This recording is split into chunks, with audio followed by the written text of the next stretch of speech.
ഇതില് ഇപ്പോ വസന്ത് സിറിയക്ക് പറഞ്ഞാല് ഒരു പ്രധാനപ്പെട്ട കാര്യം എന്ന് പറയുന്നത് അദ്ദേഹം പറഞ്ഞത് കാസയ്ക്ക് സഭയുമായിട്ട് ബന്ധമില്ലെന്നുള്ളതാണ്. സഭയെന്ന് പറയുന്നത് ഞങ്ങൾ തന്നെയാണ്, അല്ലാതെ കുറച്ച് വൈദികരും പിതാക്കന്മാരും ദീപിക പത്രവും ചേർന്നതല്ല സഭയെന്ന് പറയുന്നത്, ഞങ്ങൾ കൂടെ ഉൾപ്പെട്ടതാണ്. പിന്നെ കാസ എന്ന് പറയുന്ന സംഘടന കേരളത്തിലെ യഹോവ സാക്ഷികൾ എന്ന് പറയുന്ന സഭാ വിഭാഗം ഒഴികെ കേരളത്തിലുള്ള സർവ്വ ക്രിസ്ത്യൻ സഭകളിലെയും വിശ്വാസികളുടെ ഏകീകൃത സംഘടനയാണ്.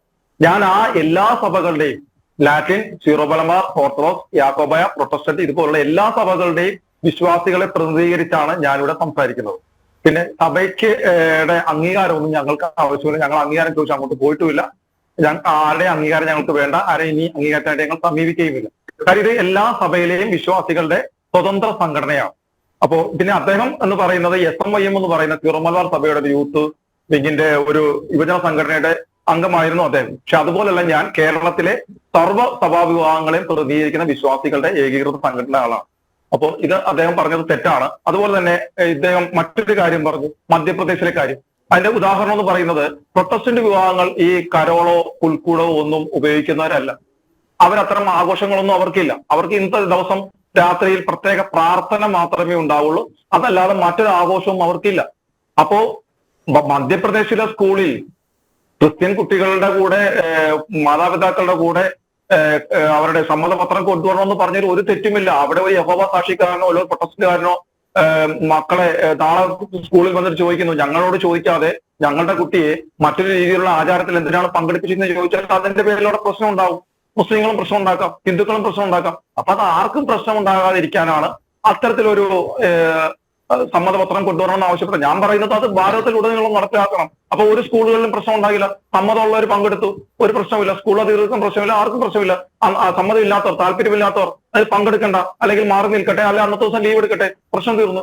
ഇതൊക്കെ വളരെ നല്ലൊരു കാര്യമാണ്. നല്ലൊരു ഇത് തന്നെയാണ് ചെയ്തത്. പിന്നെ ഇപ്പൊ അദ്ദേഹം പറഞ്ഞിട്ട് പോയി, മുനമ്പത്തിന്റെ കാര്യം പറഞ്ഞിട്ട് പോയി. അന്ന് കഴിഞ്ഞ പ്രാവശ്യം ഏറ്റവും അവസാനം VD സതീശൻ മുനമ്പത്ത് വന്നു നിന്ന് കയ്യടി മേടിച്ചിട്ട് പറഞ്ഞത് എന്താണ് പറഞ്ഞതെന്നറിയാവോ? അവിടുത്തെ അച്ഛൻ വളരെ സങ്കടത്തോടു കൂടിയാണ് അദ്ദേഹം ഒരു റിക്വസ്റ്റ് നടത്തിയത്.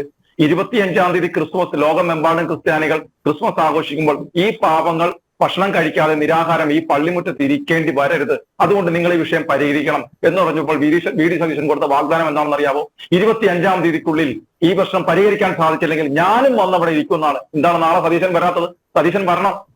സതീശനും കൂടെ വന്നിരിക്കണം. അവിടുത്തെ ആളുകളോട് മറുപടി പറയണം.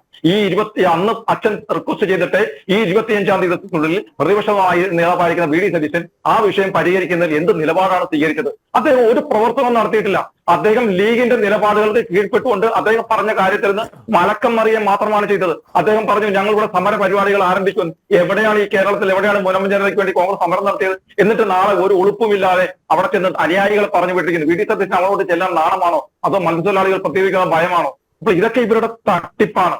അപ്പോൾ ഇവിടെ സംഭവിക്കുന്നത് എന്ത് പറഞ്ഞാൽ, ഇപ്പൊ തന്നെ മോഹൻ ബറീസ് സാഹ് ഒരു തെറ്റായ കാര്യം പറഞ്ഞു. ഞാൻ ആ പാലക്കാട് നടന്ന വിഷയത്തെ കുറിച്ച് നേരിട്ട് ഞങ്ങളുടെ സംഘടനാ പ്രവർത്തകർ വഴിയും അല്ലാതെ അത് അന്വേഷിച്ചാണ്. അവിടെ അത്തരത്തിലൊരു കരോൾ സംഘത്തെ ആക്രമിക്കുകയോ അവിടെ മറ്റു പ്രശ്നങ്ങളോ ഒന്നും തന്നെ ഉണ്ടായിട്ടില്ല. ഈ പറയുന്ന ആ സ്കൂളിൽ ഉണ്ടായ സംഭവം എന്ന് പറയുന്നത് അവർ നടന്നു വന്ന വഴി ആ കരോൾ നടക്കുന്നത് കണ്ട് അവിടുത്തെ ചില അധ്യാപകരുമായി വാഗ്വാദം ഉണ്ടായി.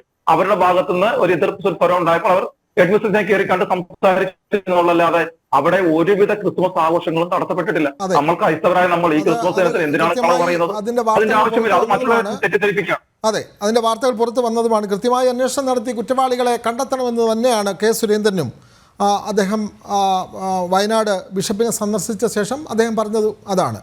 നമുക്ക് ഒരു ഇടവേള കൂടി ആവശ്യമുണ്ട്. അതിനുശേഷം ഡോക്ടർ മോഹൻ വർഗീസിലേക്ക് വരാം. അതിൻ്റെ പ്രധാനപ്പെട്ട കാര്യം, ഇത്തരം ആഘോഷങ്ങൾ ഭാരതം പോലെ വളരെ വൈവിധ്യങ്ങൾ നിറഞ്ഞ, നിരവധി മതവും നിരവധി ജാതിയും നിരവധി സമൂഹവുമൊക്കെയുള്ള നമ്മുടെ ഈ രാജ്യത്ത് ഇത്തരം ആഘോഷങ്ങളിൽ മറ്റു മതങ്ങളുമായി ചേർന്ന്, അല്ലെങ്കിൽ അവരുടെ ആഘോഷങ്ങളിലേക്ക് ഓരോ മതവിഭാഗവും കടന്നു ചെല്ലുകയും തിരികെയും ഒക്കെ വരുന്നത് നമ്മുടെ രാജ്യത്തെ സൗഹാർദ്ദപരമായ മുന്നോട്ട് പോക്കിന് ഏറെ സഹായകരം തന്നെയാണ്. അത് പ്രധാനമന്ത്രി പറഞ്ഞതുകൊണ്ട്, BJP പറഞ്ഞതുകൊണ്ട് അതൊന്നും വേണ്ട എന്ന് പറയുന്ന നടപടി നമുക്ക് അംഗീകരിക്കാനാവില്ലല്ലോ.